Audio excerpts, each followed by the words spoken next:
African cultures say that life does not end with death. Instead, the deceased are said to be closer to God than the living. As with most American funerals, African funeral rites are about mourning the loss of a person, but also celebrating the deceased's life. It is important in most areas of Africa to provide the deceased with a proper burial in fear that if a proper burial is not given, the dead will wander through the afterlife, causing a disturbance for the living. Funeral rites are often used as a way to request that the departed leave the living in peace. It is important to note that not all cultures in Africa recognize or believe in an afterlife. Ancient Egyptians believed in an afterlife. Death was viewed as an interruption of life that was only temporary. They believed that the tomb was a temporary dwelling for the soul and that their spirits, or Ka, would live on eternally after death. The Ba, depicted by a human-headed bird, was a part of the soul that traveled between the mortal world and the underworld, that would eventually leave the tomb and reunite with the Ka in the afterlife. Egyptians believed that the art of mummification was necessary in order for the cat, or the physical body, to be preserved and recognizable at the time of reunification in the afterlife. The process of mummification has evolved over many different time periods and began in Egypt as early as 2600 BC.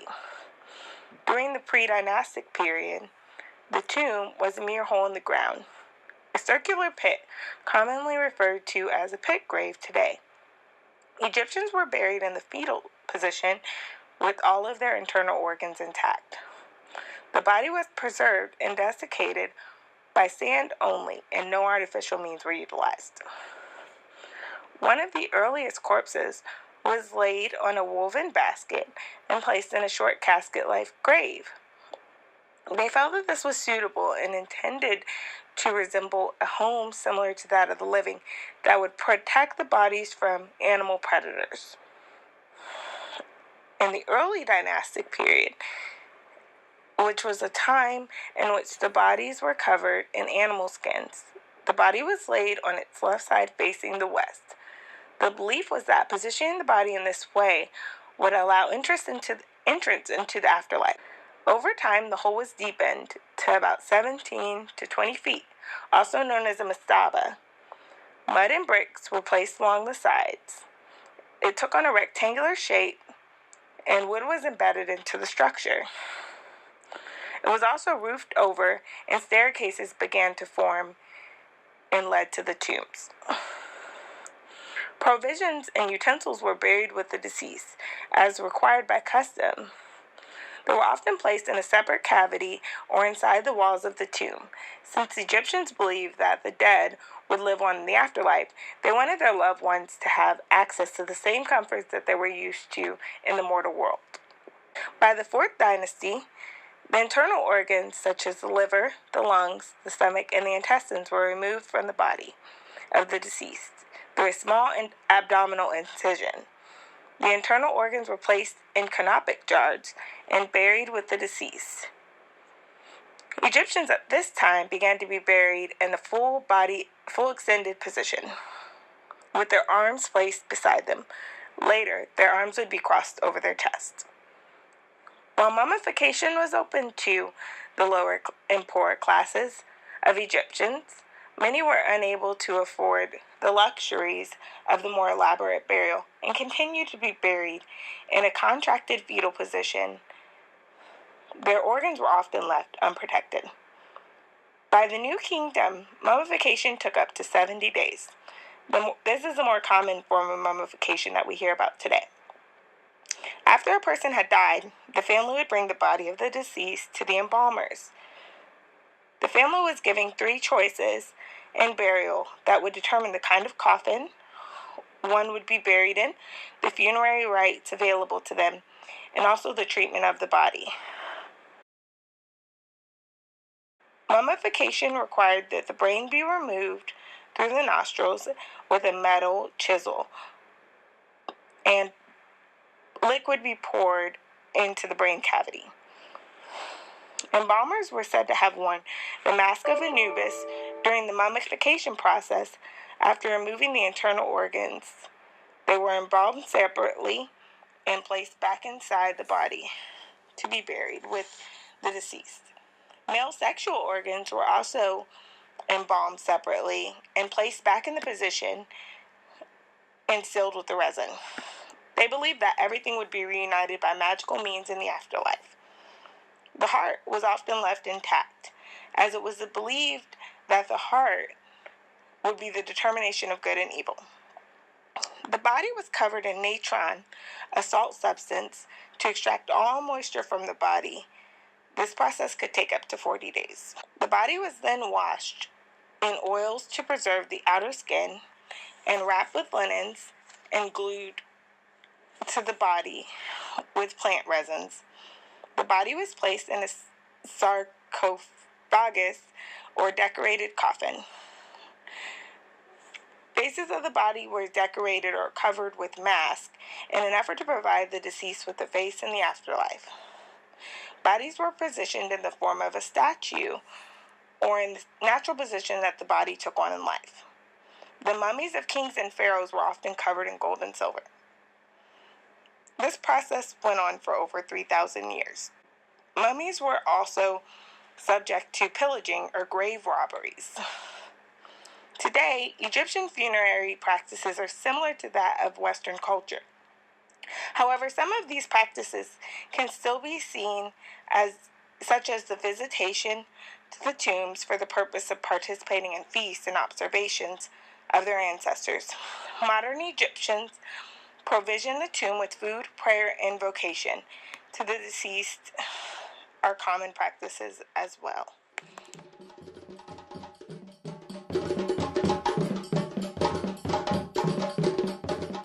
Tanzania is a large African country located in the eastern area of the continent. It is made up of more than 120 different tribes. The average life expectancy in Tanzania is only 49 years old. An article written by Charlotte Angel stated that death happens often in Tanzania, and life has to go on for those who survive. People living in Tanzania view death as a normal part of daily life. This doesn't mean that they don't care. It just means that they are able to move forward in their own life as they celebrate the life of those who have passed. Tanzania is a very diverse with differing ethnic, linguistic, and religious groups. This plays a large role in how each tribe has its own beliefs, rituals, and practices. Modern civilization and education have played a large role in changing and in some cases banning customs that have been practiced throughout the country in the past. But many indigenous groups have held tight to their traditions. In Tanzania, the majority of funeral practices require that the deceased be buried with their belongings, due to the belief that they will continue forward after death into their afterlife. Many different ethnic groups in Tanzania believe that their ancestors are an extremely important part of their life. Ancestor spirits are remembered through various rituals. For example, at drinking occasions, people often serve a small amount of beer onto the ground out of respect for their ancestors. Many parts of northern Tanzania, primarily within the Luo tribe, practice what is known as widow sexual cleansing. Widow sexual cleansing dictates that a woman is inherited by her brother-in-law and is expected to offer her body to him within 40 days of her husband's death in order to chase away the spirit. It is said that if the woman does not do this, the spirit will haunt her for the rest of her days. Although many activist groups are working to end this practice, it has been difficult to change a ritual that has been practiced for so long. Women who refuse to be inherited by their brother-in-laws are often treated as outcasts and sometimes lose everything they own due to their decision. The Maasai people, who live along the border of Tanzania and Kenya, are a semi-nomadic ethnic group who primarily value rearing cattle and raising children. In this group, there is not a belief in an afterlife. Instead, a tradition known as the father's chest reflects the importance of the patriarch's inheritance to their male children. In most cases, the father will leave his sons the livestock or cattle that he owned. Burial practices within the Maasai people is identified by outsiders as predator burial. Because this particular tribe does not believe in afterlife, burial practices may seem cruel or unusual. In this practice, the deceased are covered in ox blood or cattle fat and left in a bush to be eaten by predators. Bodies that have not been picked at by predators on their second night are considered to be burdened with a curse, and the curse may latch on to the surviving family members. The Hadza people, like the Maasai people, do not make a big fuss when a loved one passes. This hunter-gatherer tribe simply digs a hole and leaves the remains, sometimes covering with twigs and limbs. There is no ceremony or funeral before the tribe moves on to a new location. It is important to the Hadza people that the burial takes place on the same day. Although these types of beliefs are common with indigenous tribes in Tanzania, it is important to remember that there are more modern tribes that practice more Western rituals. Tanzania does have funeral homes, which are extremely comparable to those in the United States. According to one source, an average United States funeral costs $8,000, while an average Tanzanian funeral costs $7,775. Cemetery costs in Tanzania can cost up to an additional $1,500 to $2,500. Funeral homes expect the arrangements to be paid in full at the time of service, which could be a reason many of the indigenous people stick to their older traditions. Tanzania culture also states that death is the most critical situation for a community. If a funeral procession crosses, people are expected to stop as it passes out of respect for the dead. It is expected that all friends of the family, even if they are not close friends, attend the funeral, so many people take off work to attend these services. This is Nigerian death rituals. We'll be focused on southeastern Nigerians, the Igbo people. Nigerians strongly believe in the afterlife. Death is not an end to life itself. It's a simple transition to the new world, or as we know, the spiritual world. And this picture here is the Odinani. It is an image of a medium Nigerians traditionally use to communicate with God. And so in this next photo you see here is a man in a sitting stool position. That is traditionally how Nigerians used to be buried, because it represented the Odinani, the medium that they used to speak with God. It was a representation of that. It was something sacred, being buried in the sitting stool position. Death is highly ritualized in Nigeria. They often have 2 burials for the deceased when they pass. And you're probably thinking like two burials. Well, the second burial is very equivalent to a memorial service. In the memorial service the second burial basically is what you do at a funeral, but it's without the body there. You're just basically celebrating. You're celebrating the dead. You have food and drinks as you would. It's just the same. It's the same process, but without the body. What to note here is there is a special procedure of how in Nigeria how you traditionally inform a family that a loved one has passed. First, you let the immediate family know. Second, you inform the extended family, and then after that, you let the deceased mother side of the family know that their loved one has passed. And that's traditionally how in Nigeria you're supposed to inform a family that a loved one has passed. Now in the age of technology, that has definitely put a hamper on how traditionally you inform a family that a loved one has passed. A famous African writer, Nelson Mandela, would read his literature when he was in prison. He's famous for writing Things Fall Apart in 1958. Basically, when he passed, the whole community, the whole world pretty much knew before the family was able to go through tradition, especially informing them that the loved one had passed. The community already knew, and so they interviewed one of the family members from Chinua Achebe's mother's side of the family. She was unaware that he had passed, and I know you're thinking, like, how did you not know? The whole world knew. It was on social media. It's just they believe in that special procedure of knowing she's last to know she's on the mother's side of the family. And so again, as I said, the special procedure with informing the family how a loved one has died, there is a special event and celebration for it. It's often accompanied with singing, dancing, food, and animals. And when an honorable man like Chinua Achebe passes, they often will bury him with the rest of his family, with the rest of his ancestors on the property. And if there's an honorable Nigerian woman, she will often be buried on her husband's property. So in Nigeria, they traditionally you're buried on the family's property at the or a chosen family's home. And dress attire for Nigerian funerals is very expensive because the funeral as a whole for a Nigerian funeral is very expensive. Traditionally, it's lavish. You're supposed to send your loved one off very lavishly. So with the dress attire, the immediate family must match. They must look like the men must. In this picture here, you see all the men are wearing white and purple, and the ladies are wearing white and purple as well with a orange necklace. So they all must match. That's tradition in Nigeria. And so with the funerals, it's gotten very bad. It's gotten very bad for people who are poor in Nigeria, that they often tend to wait to bury their loved one because they don't have the money to lavishly send them off. So they're in the mortuary for months and months and months. And so the churches in Nigeria had to put a limit on to how long they can their bodies can remain in the mortuary. See here?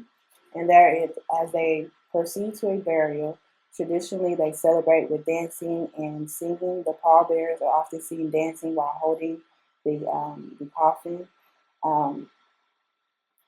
They're often seen, again, as you can see, they're really dancing and getting down here. That's how they often celebrate as they are walking to go bury a loved one.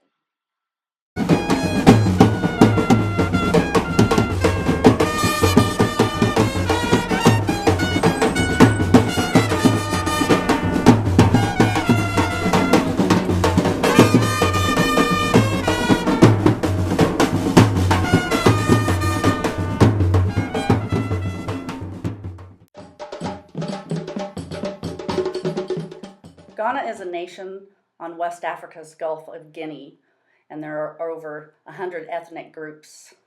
The Akan tribe represent approximately 44% of Ghana's people. They are a matrilineal tribe that track their family lineage through the mother's family line.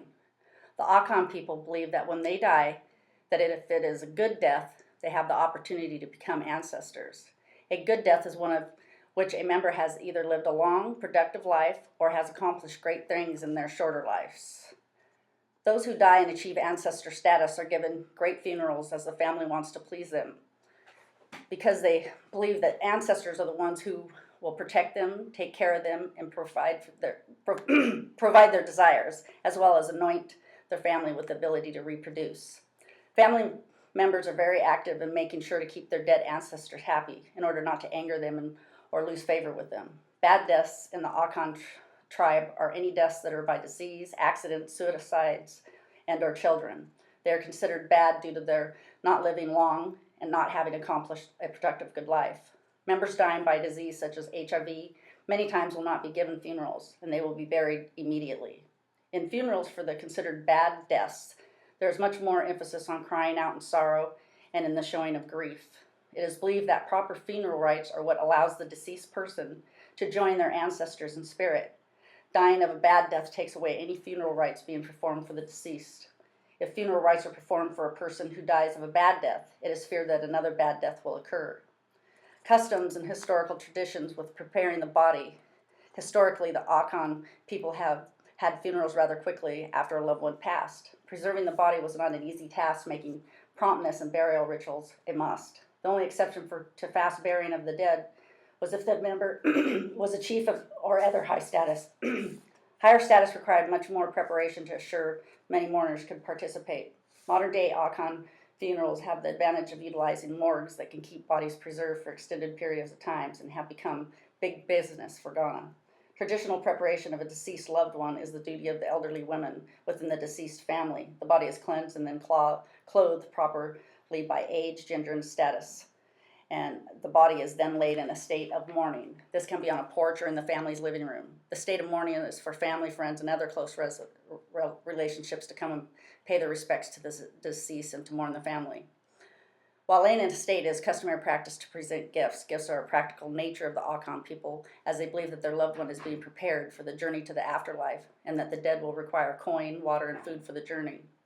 Burial and funerals are separate events. Funeral Day is a day of great celebration and it's highly a social event. Traditionally, the Ghana people did not hold such extravagant funerals for their loved ones. Over the last few decades, tradition has changed, and now these funeral events are scrutinized by others by the evaluating of family status by the extravagance that is displayed by the funeral. Funerals are now so costly that they can cost up to $15,000 to $20,000. Funeral Day is a day for singing and dancing. Traditionally, drummers were an important part of tradition, but with the new status quo of funerals in Ghana, drummers have been replaced with hired band. Food is prepared by caterers, chairs and canopies are bought for comfort. The more mourners that a dead relative funeral pulls in, the higher the status the family is viewed, and also is a time for networking for the family for employment and other economic prospects. The eve before funeral day, families stay awake to sing and dance their traditional songs. In old tradition to funeral day, the widow or widower and possibly the deceased relatives' children were all shaved. This tradition is not practiced so much in modern times. On funeral day, relatives sit together and wear either red, black, or dark brown clothing, and visitors come and shake their hands. They also give donations to help with costs. Burial is the day for weeping, wailing, and showing great sadness for the loss of a loved one. There is also singing of more songs called dirges. Dirges mean the singing of a slow, solemn, and mournful piece of music. Putting a loved one in their coffin is a private event for just a few of the deceased person's relatives. And for some villages, it is a time for giving of special rituals that sever the relationship between the family and the deceased. Gifts that have been presented or put in the coffin to accompany the deceased on their journey. Clothing for the deceased when being buried depends on age, gender, and status. Young married men are dressed with a loincloth. If unmarried, the young man will be buried almost clothless. Women are buried naked, and men of elderly nature are buried in a gown of dark blue, a white cap, and with a dark blue cloth. The length of mourning after a loved one's death lasts for at least 8 days after they are buried. It is a custom for the closest of the relatives to fast during this time. Widows have historically been treated very badly during the period of mourning. They can be viewed as bad luck. The older women of the family are the ones who take responsibility for making sure the widow does what is customary of her. This can be horrific, such as being placed in dark during the mourning period, having to have sex with their dead husband or other members that are assigned. Mourning can last up to a year. Widowers, in contrast, mourn only a few days. Traditional families insist on burying their dead on the same day of their death, and funeral rites are conducted immediately after. More modern philosophies on burial have become the new custom, and social status is viewed highly for a family by the longer they wait to bury their dead. This is due to the cost of keeping the body at the morgue. When a family member is buried, is situational, depending on whether the family member has died a good or bad death. Some that die of a bad death are buried in unmarked graves. Some families have their own burial areas, and some members are buried right outside of their village. In the past, it was traditional to bury the family member under their home. Now this is status. Although thousands of miles from the continent of Africa, the people of the island of Jamaica still held on to the traditions that their slave ancestors brought over with them. These traditions include dance, music, and most importantly, burial customs. Jamaicans believe that you should celebrate the life of the deceased, and therefore the burial customs are focused on singing, dancing, music, and foods. These customs also serve as a lively way to keep the spirits of family members of the deceased lifted up during this time. Upon the death of an individual, it is customary to have a wake, which is also known as a setup, as people set up all night until daybreak. Setup begin on the night of the person's death. As soon as the news have reached family, friends, and community members, they will make their way to the deceased's home, where they will sing hymns and play music until daybreak. The family will provide food for the wake attendees in the form of rice, curry chicken, sandwiches, rum, and coffee, etc. This will continue for 8 more nights, with the final farewell on the ninth night. This is referred to as the deceased's night. Something to note is that as more family move away from the island, the night is usually postponed to allow time for family members to travel back to Jamaica. Once all family members are on island, the nine-night will take place the night before the burial. For the nine-night, more variety of food is served. An animal such as a goat or pig is usually slaughtered to be cooked and served to nine-night attendees. A soup called manish water, made from select parts of the goat, is also served. Death is not a private affair in Jamaica, so it is not necessary to have known the deceased in order to attend the wake or nine-night. These nine-night celebration can have hundreds of people in attendance.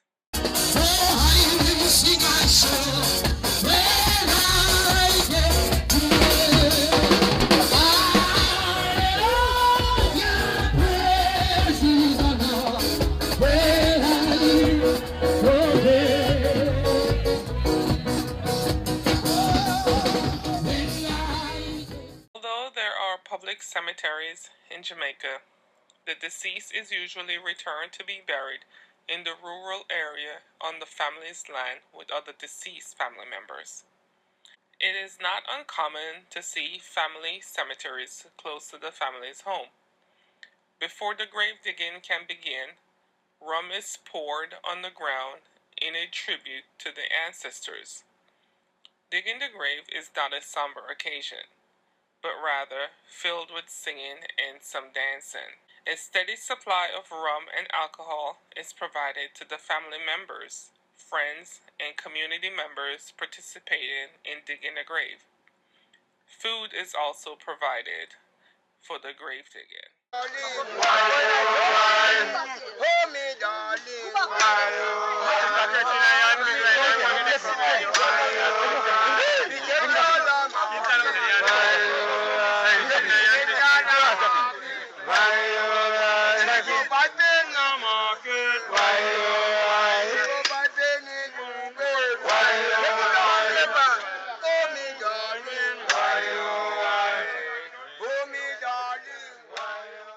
Unlike the wake and nine-night that are festive, the funeral service is very mournful, as family members will often cry out in grief during the service. Unlike Nigeria and Ghana, the only requirement on funeral attire is to avoid the color red. The funeral procession to the gravesite consists of singing, and at the gravesite, after the body has been committed back to the earth, the singing will continue. Unlike burials in the U.S., mourners will stay at the gravesite singing until the tomb is completely sealed and the last dirt has been thrown.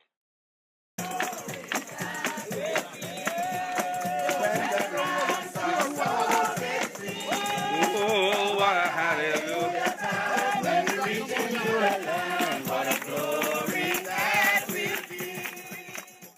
After the burial is complete, family members and close friends will then return to the home for a final meal in the deceased's honor.